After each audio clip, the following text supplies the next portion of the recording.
Vamos a hablar precisamente, abordar un poquito el saber por qué una derivación me produce el trazo que yo veo en el papel, el trazo que yo veo en el papel electrocardiográfico. ¿Ok? Esto es bien importante porque, como les mencionaba al inicio, precisamente el electrocardiograma pues, es un estudio de imagen, y como estudio de imagen no se refiere a que yo vea un dibujo, se refiere literalmente a que si yo conozco la anatomía cardíaca, si yo conozco toda la anatomía eléctrica y por dónde discurren estos haces, entonces cuando yo veo un electrocardiograma voy a poder observar, por así decirlo, en mi mente, tal vez de manera tridimensional, ¿no? Valga la pena decirlo, la forma en la que se está comportando este transporte o este movimiento eléctrico a través del corazón, y entonces darme cuenta por qué una derivación me da el trazo que me está dando. Voy a entender por qué. Esto me lleva a un apunte bien importante que quiero dejar aquí, que es el hecho de que sí, yo sé muy bien que cuando somos estudiantes, que estamos en la carrera, tendemos mucho a tratar de aprendernos las cosas de una forma muy gráfica, en el aspecto de que nos dicen, ah, mira, si tiene orejas de conejo es un bloqueo de rama derecha, ¿no? Es como muy conocido ese tipo de frases y entre otras cuestiones. Pero el problema es que ya realmente en la práctica no siempre se va a presentar literalmente estas orejas de conejo, ¿no? Entonces, ¿qué es lo que tenemos que hacer nosotros? ¿Cómo nos preparamos para estas circunstancias? Bueno, pues entendemos un estudio electrocardiográfico que al ofrecernos este trazo también nos está ofreciendo una imagen complementada con la anatomía eléctrica, ¿ok? Y física literalmente del corazón. Entonces es así como realmente le vamos a dar un sentido a todo lo que estamos observando. Vamos entonces a ahondar en esta parte. Fíjense muy bien cómo yo tengo de ejemplo ahorita lo que es la derivación uno. Ocupamos nada más la derivación uno, por en general ya sea la 2 o la 3 funcionan exactamente igual, no hay ninguna diferencia, ¿ok? Habíamos quedado hace un rato, por ejemplo, que la derivación uno o de uno corre básicamente de derecha a izquierda, que del lado derecho está su polo negativo y del lado izquierdo tenemos el polo positivo. Fíjense muy bien cómo nos habla de lo siguiente. Comienza el disparo en el nodo sinusal, se transporta al nodo auriculoventricular y a partir de que comienza este impulso eléctrico a trasladarse por el haz de His y sus ramas, ¿ok?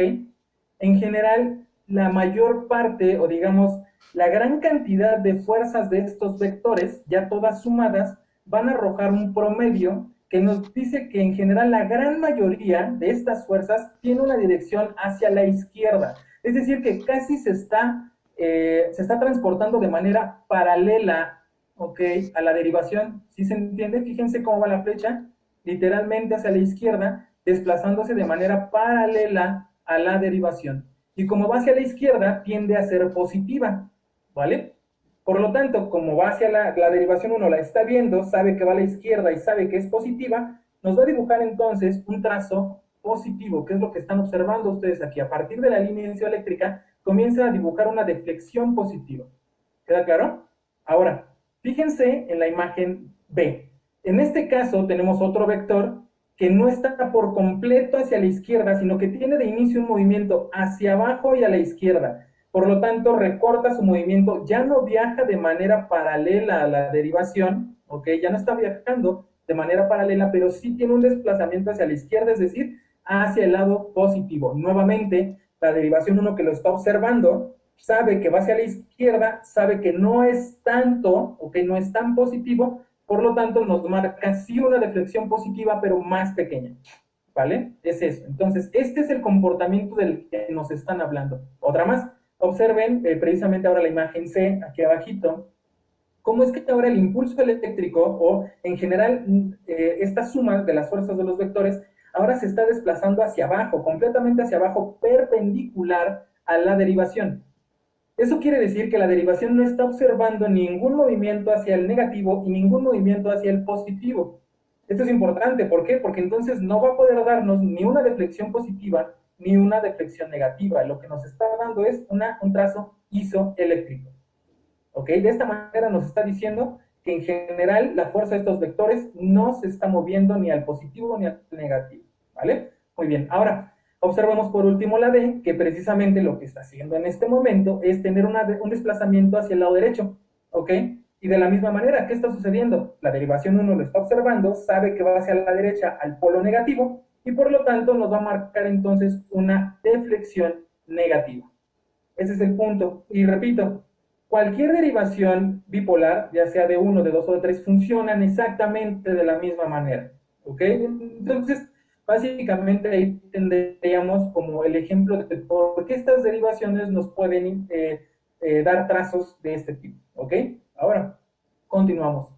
En este momento, lo que tenemos ahí es precisamente ahora el funcionamiento de las frontales, es decir, estamos hablando de ABL, ABR y ABF.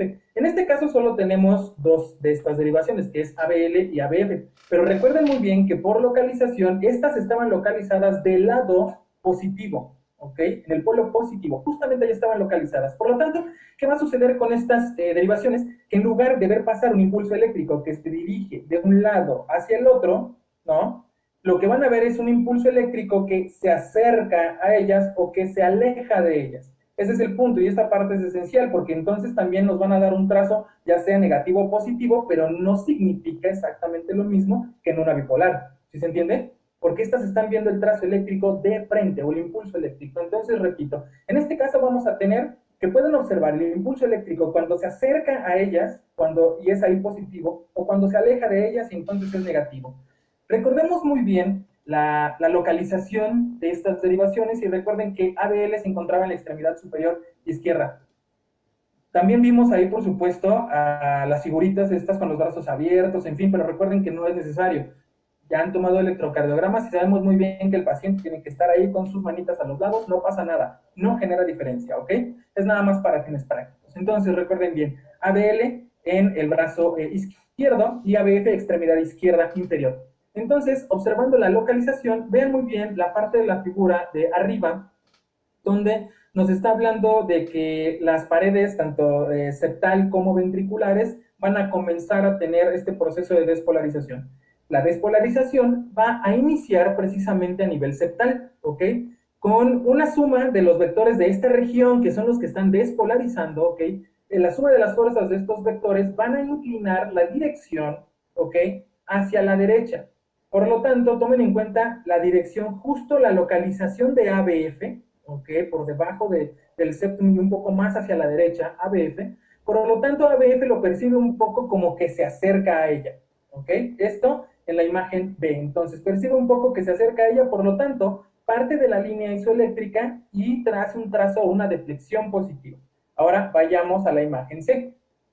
Ahora comienza la despolarización completa del septum hacia lo que es el ápex y la parte inferior de lo que son las paredes ventriculares, y al ser más células también, una mayor cantidad de potencial eléctrico, se suman los vectores, generan un vector más fuerte, todavía un promedio más fuerte, que indica ahora que la dirección del vector va hacia abajo y hacia la izquierda.